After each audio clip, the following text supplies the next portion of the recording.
soir, amène-nous dans les profondeurs des Écritures. Nous voulons te voir ce soir.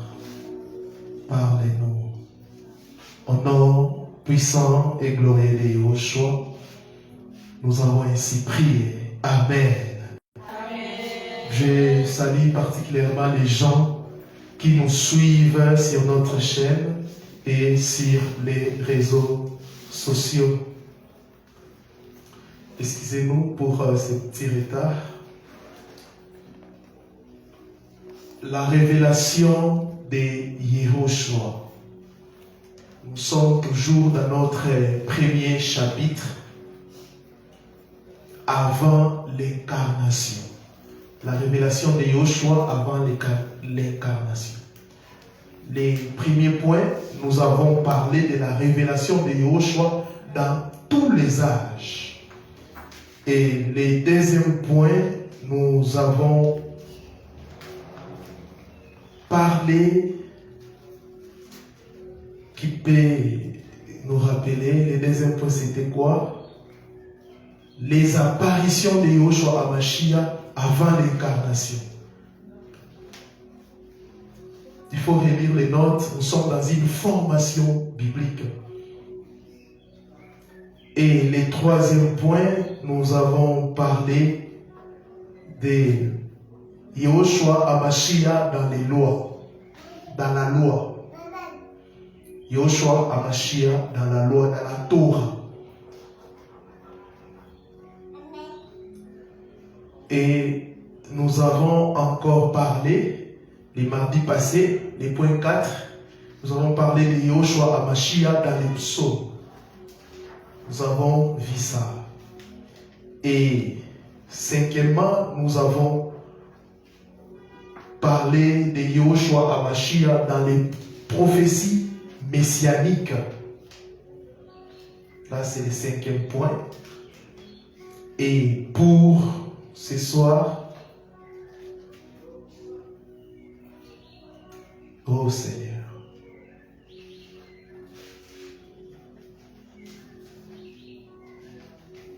pour ce soir, et ce soir nous allons clôturer les premiers chapitres. Les mardis qui va suivre, nous allons commencer le deuxième chapitre.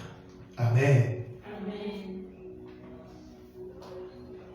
Le point 6 du chapitre 1er, les prophéties sur les événements de la vie de Yahushua. Les prophéties sur les événements de la vie de Yahushua. Nous sommes en train de parler de la révélation de Yahushua avant l'incarnation, c'est-à-dire avant le mystère de la piété, avant que la parole puisse prendre chair. Les prophéties sur les événements de la vie de Yahushua. Avant l'incarnation, il y avait des prophéties qui annonçaient, le point A, sa naissance. Sa naissance. Ésaïe 9, 5. Ésaïe 9, 5. Car un enfant nous est né, un fils nous est donné, et l'empire reposera sur son épaule. On l'appellera le miracle, les conseillers, Elohim puissant, les pères éternels, les princes de paix. Donc cette prophétie annonce la naissance et le règne du Messie. Un fils exceptionnel avec les qualités et les attributs d'Adonai lui-même. On l'appellera admirable conseiller. La Bible même dit Dieu tout-puissant, les pères éternels.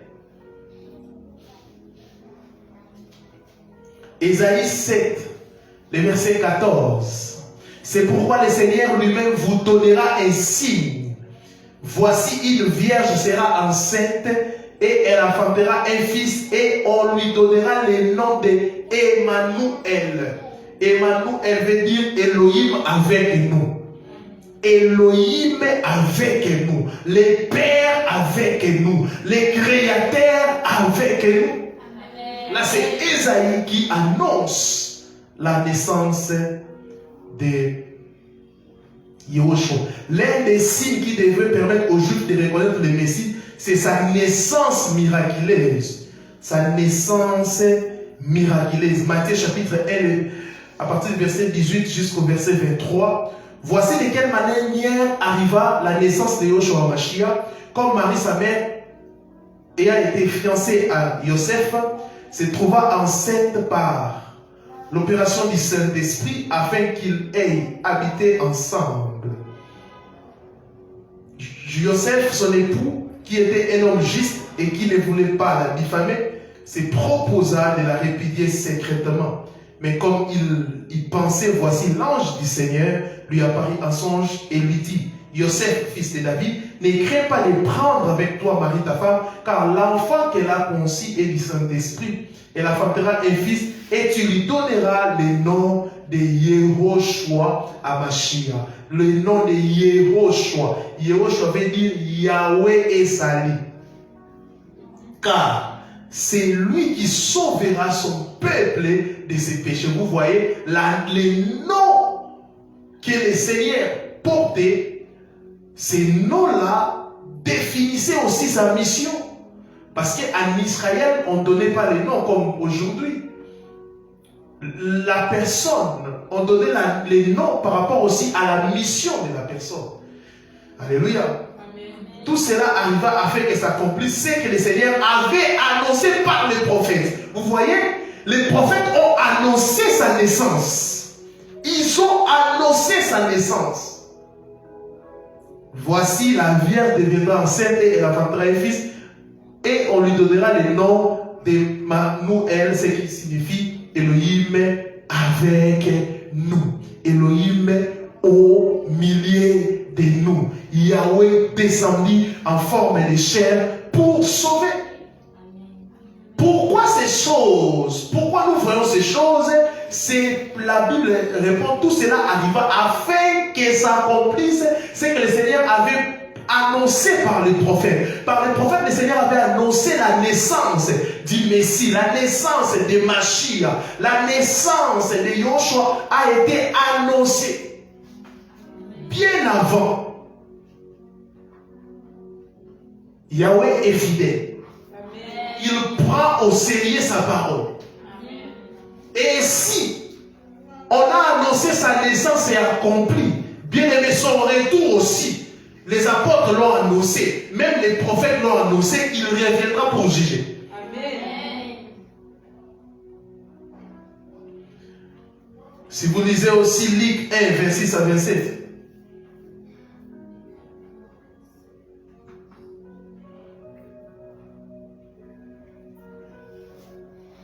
Or, au 6e mois, l'ange Gabriel fut envoyé par Elohim dans la ville de Galilée appelée Nazareth, vers une vierge fiancée à un homme nommé Joseph qui était de la maison de David.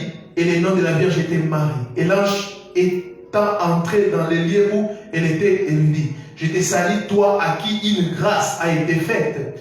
Le Seigneur est avec toi, tu es bénie parmi les femmes. Troublée, elle fut troublée par cette parole. Marie se demandait ce que pouvait signifier une telle salutation. L'ange lui dit: Marie, ne crains pas, car tu as trouvé grâce devant Elohim. Et voici, tu concevras dans ton ventre et tu enfanteras un fils et tu lui donneras le nom de Yehoshua. Il sera grand et sera appelé le fils du Très-Haut, et le Seigneur Elohim lui donnera le trône de David, son père. Il régnera sur la maison de Jacob éternellement et son règne n'aura pas de fin. Alors Marie dit à l'ange: comment cela se fera-t-il puisque je ne connais pas l'homme? L'ange lui répondit: le Saint-Esprit viendra sur toi et la puissance du Très-Haut te couvrira de son nom. C'est pourquoi le Saint qui naîtra de toi sera appelé fils d'Élohim ou fils de Dieu. Quand en Israël, quand on dit fils de Dieu ou fils d'Élohim, ce n'est pas comme j'ai mon enfant comme ça, non. Remarquez, quand Yahushua, on l'appelait fils de Dieu, les pharisiens étaient fâchés.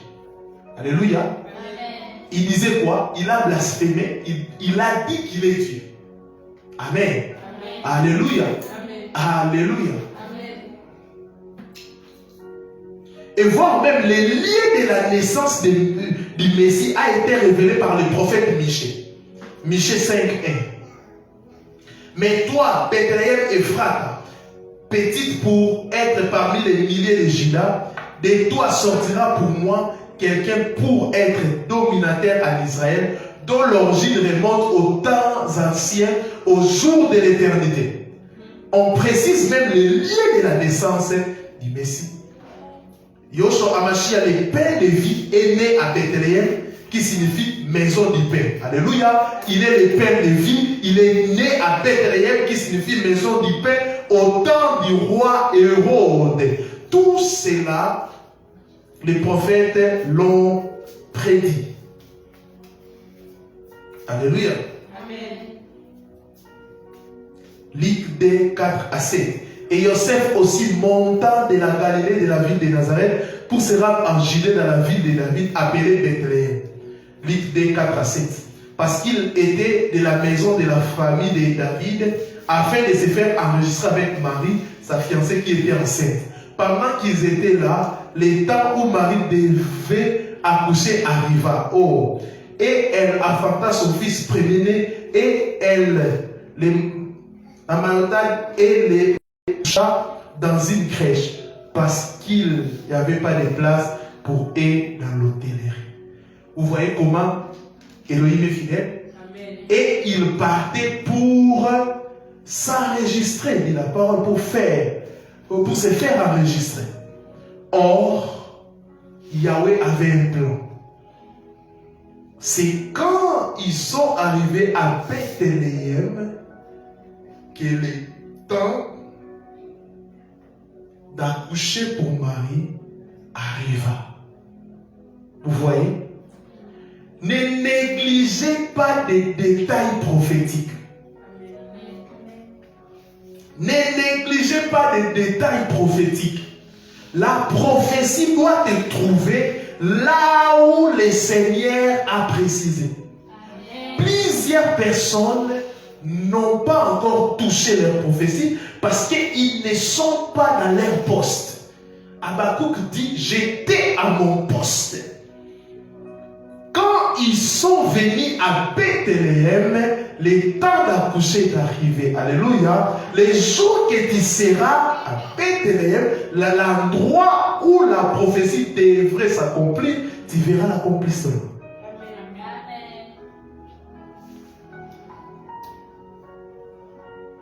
Alléluia. Amen.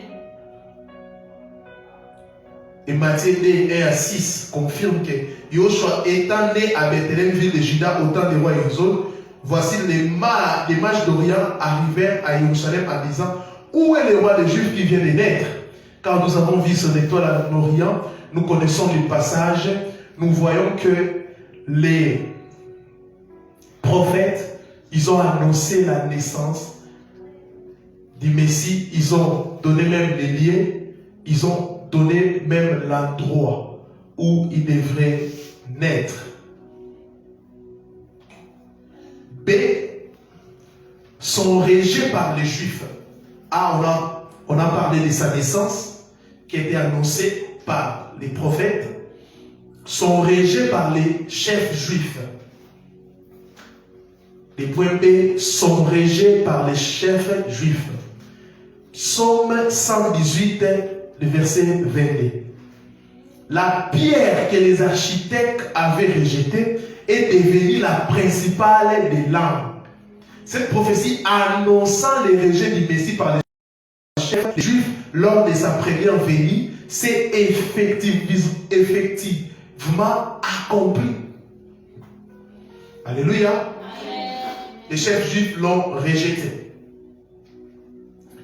Actes 4, 10-11. Actes 4, 10-11. Sachez, vous tous et tous les peuples d'Israël, que c'est au nom de Yoshua Hamashiach de Nazareth que vous avez crucifié et que Élie a ressuscité des morts. C'est en son nom que cet homme qui paraît ici devant vous a été guéri. C'est, écoutez, cette pierre rejetée par vous qui bâtissez, qui est devenue pierre principale de l'angle. Amen. Amen. Qui est devenue la pierre principale de l'angle. Amen. Amen.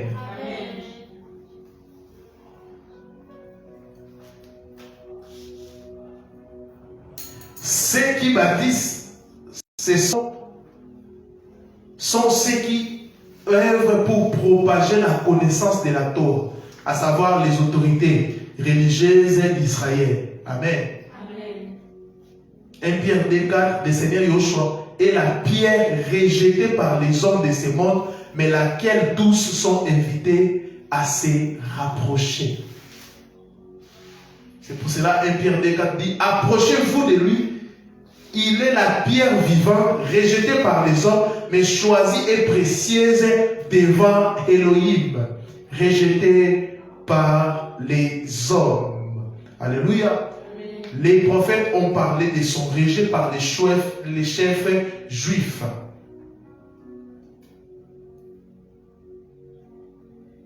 Les points C, sa trahison par Judas.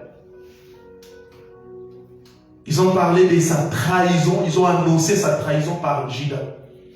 Psaume 41, 9 à 10. Psaume 41, 9 à 10. Quelque chose de Bélial est attaché à lui. Les voilà couchés, disent-ils, il ne se relèvera plus. Même celui qui était en paix avec moi, qui avait ma confiance, qui mangeait mon pain, a levé les talons contre moi. Cette prophétie, il ne faut pas les réciter, dire non, ça concernait la trahison de Yoshua par Judas. Cette prophétie est une référence à la trahison plutôt du fils d'Élohim par Judas. Yoshua lui-même avait prévenu ses disciples qu'ils seraient trahis. Je ne parle pas de vous tous, je connais ce que j'ai choisi. Amen. Mais il faut que l'écriture s'accomplisse. Jean 13, 18 dit ça.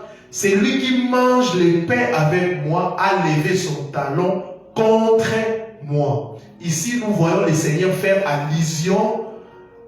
Il fait allusion dans quel passage? Psaume 41, 9 à 10. C'est lui qui mange le pain avec moi a levé son talon contre moi. Zacharie 11, 12 à 13.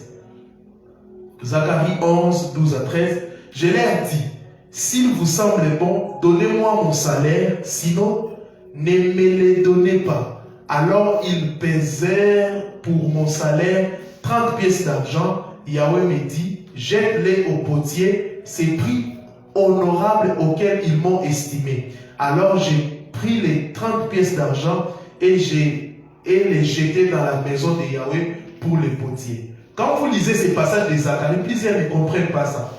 C'est pour cela que je vous dis toujours, il faut lire l'ancienne alliance et Tanakh avec les yeux de Yahushua. Quand tu lis ça, tu ne comprends pas. Qui a donné l'argent pour qui? Qu'est-ce qui se passe? Or, c'est la prophétie qui concernait Yahushua. Les principaux prêtres offrirent exactement la somme des 30 pièces à celui qui allait livrer les maîtres. Ça concernait Yahushua. Matthieu 26, 14 à 16. Alors l'un des 12 appelés Judas Iscariote alla vers les principaux prêtres et leur dit: que voulez-vous me donner et je vous les livrerai. Et il lui comptait 30 pièces d'argent. Et dès lors, il cherchait une occasion favorable pour les livrer. Amen. Amen. Les prophètes ont parlé de sa trahison. La vie de Yahushua, c'est l'accomplissement de la Torah. C'est l'accomplissement de la loi et les prophètes. C'est l'accomplissement de l'ancienne alliance. Toute la vie de Yahushua, il était en train d'accomplir ce que les prophètes ont annoncé. Et quand vous n'avez pas la révélation, tu peux être là devant un texte de la loi. Quand tu lis ça avec ton intelligence, tu ne comprendras rien. Le point D, sa mort et sa résurrection. Sa mort et sa résurrection. Nombre 9, 12. La loi aussi parle de lui. Nombre 9, 12. Prenons ça. Ils n'en laisseront rien jusqu'au matin et n'en briseront point les os. Ils la feront selon toutes les ordonnances de la Pâque. Vous voyez ça? C'est accompli quand à Yoshua, Jean 19, 32 à 33. Jean 19, 32 à 33. Les soldats vinrent donc et ils rompirent les jambes au premier et de même à l'autre qui était crucifié avec lui. Puis s'étant approché de Yoshua et voyant qu'il était déjà mort, ils ne lui rompirent pas les jambes. Amen. Hein? Amen. C'était pour accomplir la prophétie. Alléluia. Qu'est-ce qui s'est passé? Quand on crucifiait les gens, surtout quand on arrive pendant la période du sabbat, qu'est-ce qu'on fait? On brise les os des crucifiés pour précipiter leur mort. Vous voyez ça? Mais Yoshua, sachant cela, voulant accomplir la prophétie, il a rendu l'âme avant pour qu'on ne puisse pas briser ses os. Vous voyez ça? On parle de sa mort et sa résurrection. Briser les os des crucifiés était une pratique répandue afin d'accélérer la mort des condamnés, surtout quand le début d'un sabbat était proche. Mais comme Yoshua était déjà mort, ses os ne furent pas brisés. Yoshua Hamashiach est l'agneau d'Élohim qui nous libère de l'esclavage du péché. Par son sacrifice qui nous donne la délivrance et la paix, le Seigneur a accompli la Pâque. 1 Corinthiens 5, 7. C'est lui la Pâque. C'est lui la Pâque. C'est lui notre Pâque. Alléluia.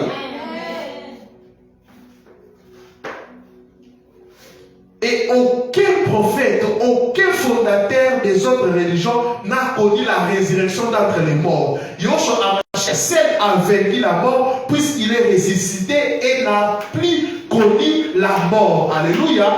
Même les gens que Yoshua a ressuscité, Lazare est mort après. Les gens qui sont revenus à la vie sont morts après. Mais lui, il est revenu à la vie sans encore passer par la mort. Et il reviendra nous prendre et nous allons les célébrer. Yoshua est ressuscité.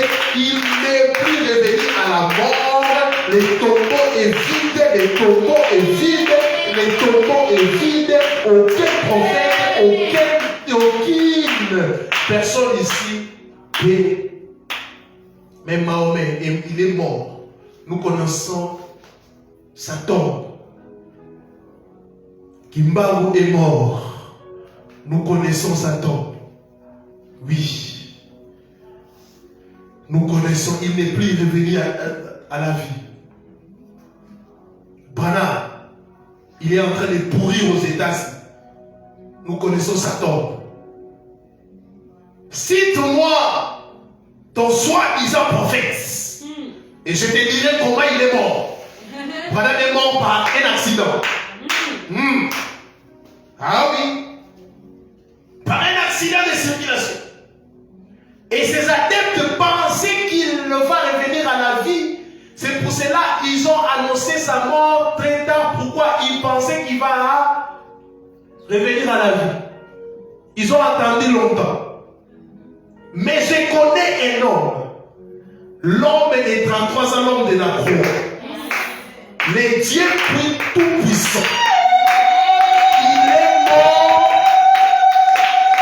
Nous connaissons sa tombe, mais sa tombe est devenue un site touristique. Nous partons là-bas pour constater nous partons là-bas pour constater les tombeaux vides. Les tombeaux vides. Écoutez, nous ne partons pas là-bas pour déposer les gerbes de fleurs, mais pour constater les tombeaux vides. Il est le Saint.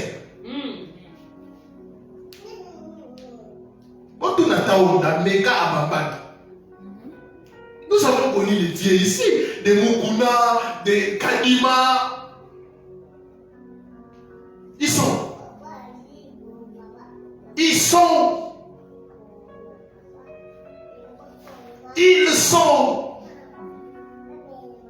Apocalypse 1:18.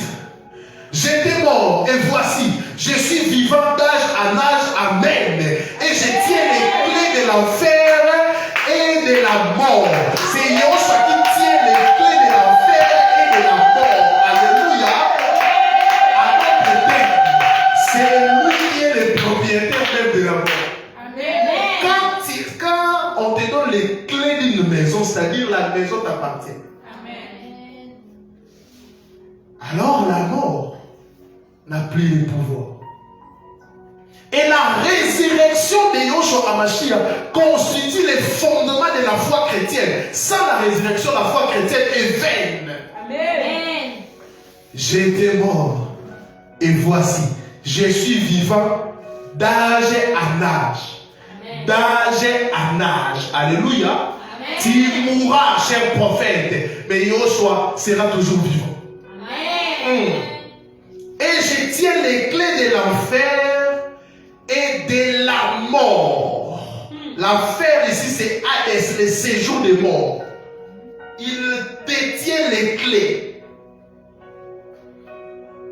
La mort n'a plus de pouvoir. C'est pour cela qu'il dit, celui qui croit à moi vivra même s'il est mort. Mais comment ça? Comment ça? Comment ça?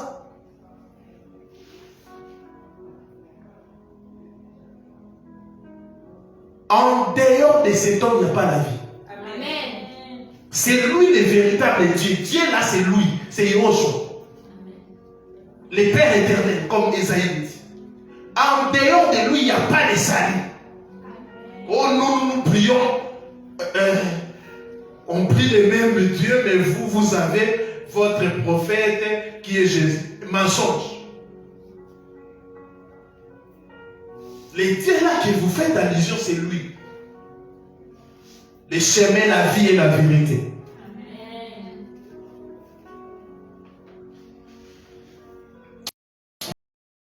Un message que j'aime beaucoup. 1 Corinthiens 15, 12 à 22.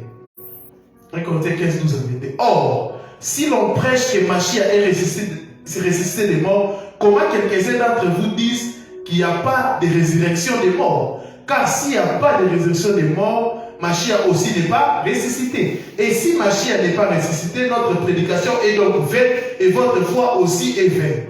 Et même, nous sommes des faux témoins de la part d'Élohim, car nous avons rendu témoignage à l'égard d'Élohim qu'il a ressuscité Mashiach, tandis qu'il ne l'aurait pas ressuscité si les morts ne ressuscitent pas. Car si les morts ne ressuscitent pas, Mashiach non plus n'est pas ressuscité. Et si Mashiach n'est pas ressuscité, votre foi est vaine et vous êtes encore dans vos péchés.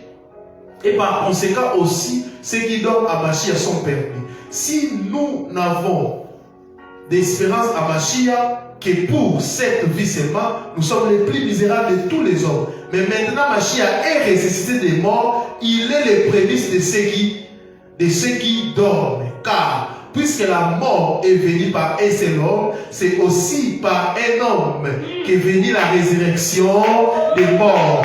Car comme tous meurent à Adam, de même aussi tous seront vivifiés à Mashiach. Adam a péché, il nous a mené la mort. Yahushua est mort pour supprimer la mort d'Adam et nous donner la vie. Alléluia.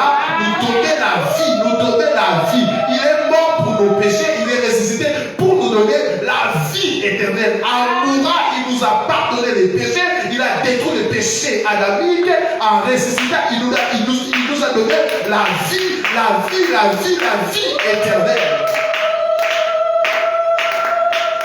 Psaume 16, 8 à 10. Psaume 16, 8 à 10. J'ai constamment Yahweh sous mes yeux, et puisqu'il est à ma droite, je ne serai pas ébranlé. C'est pourquoi mon cœur se réjouit, mon esprit se réjouit, et mon corps repose en sécurité. Car tu n'abandonneras point mon âme au séjour des morts. Tu ne permettras point que ton bien-aimé voient la corruption.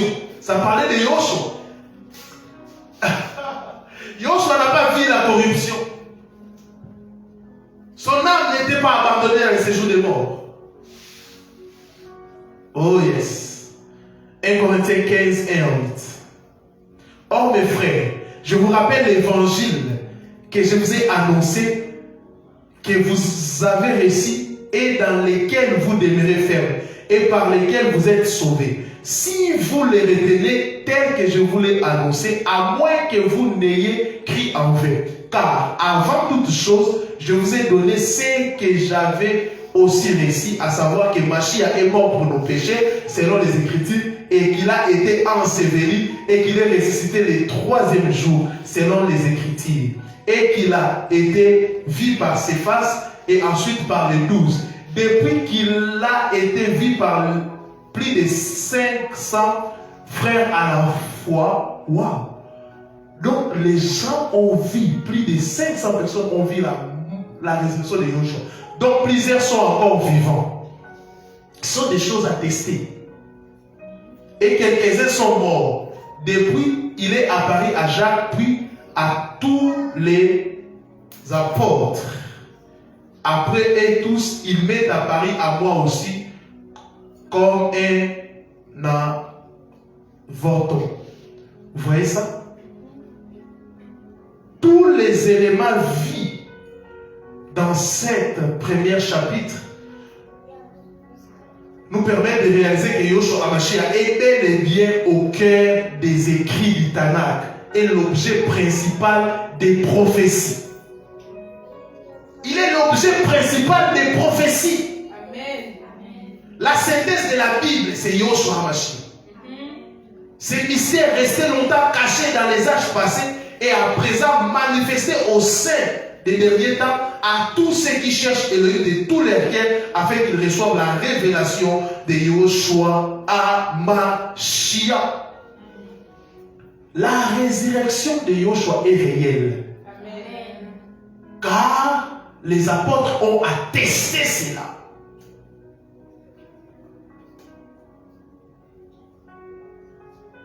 Chers prédicateurs, enseignants de la parole, nous avons un seul message. Yoshua HaMashiach. C'est lui qui doit être au centre. Même quand vous lisez les Tanakh, ça parle de cet homme. La loi, la Torah, les Lévites et les Ketuvim, ça parle de cet homme. Amen. La Bible hébraïque parle de cet homme. C'est lui qui est au centre. C'est pour cela que le plus grand prophète, selon Yoshua, Jean-Baptiste, il a présenté l'agneau. Voici l'agneau qui ôte les péchés. Non, mais Jean-Baptiste dit une chose. Il dit que Yoshua est venu avant lui, alors que Jean-Baptiste était son aîné de 6 mois. Mais il dit que Yoshua est venu avant lui. Mais comment ça? Il était un mystère caché dans les Tanakh. On ne pouvait pas le comprendre totalement car il était dans l'ombre. Alléluia. Mais nous allons le voir au niveau du chapitre 2e qu'il s'est manifesté. Alléluia. Nous avons la révélation de comprendre que ce que Moïse avait parlé des prophètes, que Yahweh va susciter, il s'agit de lui. Amen. Il s'agit de lui. Les sabbats, la Pâque, toutes ces fêtes-là, il s'agissait des normes. Même les vêtements que les sacrificateurs portaient, ça faisait allusion à Yoshua HaMashiach. Même les personnages bibliques, il s'agissait de lui. Qu'est-ce que vous cherchez encore? Yoshua ne nous dit pas d'enseigner la spiritualité ou la haute spiritualité, non. La vie de l'esprit, ça va, c'est biblique. Mais la spiritualité, c'est pas. En tant qu'enfants d'Elohim, prédicateurs, enseignants, nous devons chercher à comprendre cet homme. Cet homme que la religion a voilé. Cet homme que l'État dit ont voilé. Ils ont remplacé cet homme par des pratiques mystiques. Ils ont remplacé cet homme par l'argent, par des hommes pécheurs.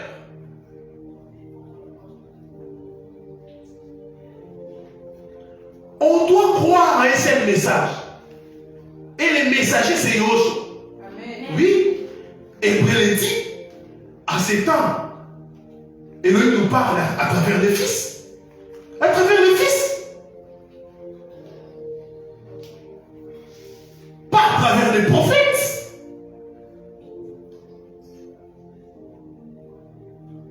Pas à travers les prophètes. C'est homme que la religion a voilé. Et on vous fait porter des fardeaux et des fardeaux. Et pourtant nous avons les sabbats. Mais on te fait porter des fardeaux. Lui-même il dit, venez avant tout ce qui était fatigué, je vous donnerai du repos. Mais tu as crié à Machia, mais tu n'as pas le repos. Tu es en train de détruire les hôtels, de couper les liens, de faire des choses.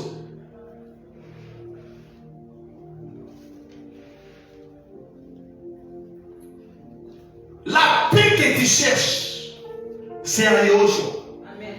La joie que tu cherches, c'est à Yoshua. Je vais dire ceci. Si tu es dans un endroit où on te présente tout, sauf cet homme, c'est une secte, quitte.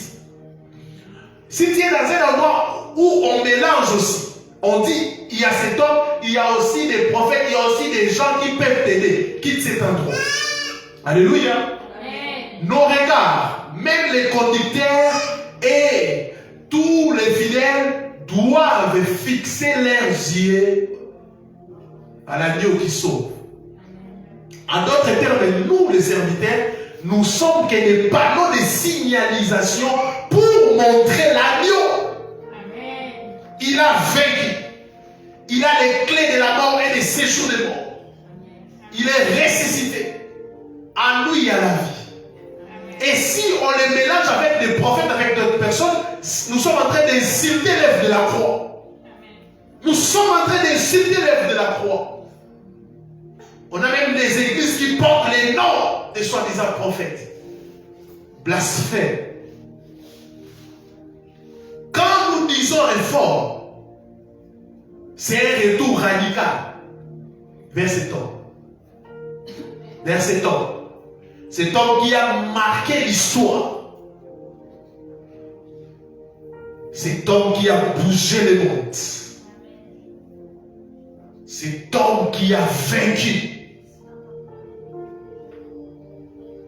Et nul ne peut les dépasser. Les apôtres l'ont prêché. Il reste toujours puissant. Nous aussi, nous sommes en train de les prêcher. Nous allons partir. Il restera puissant. Amen.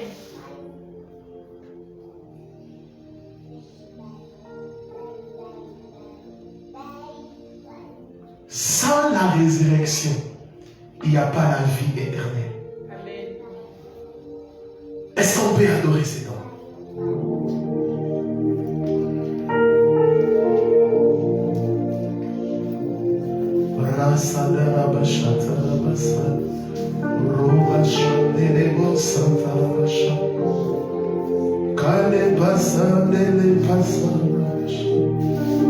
Adore Yehoshua.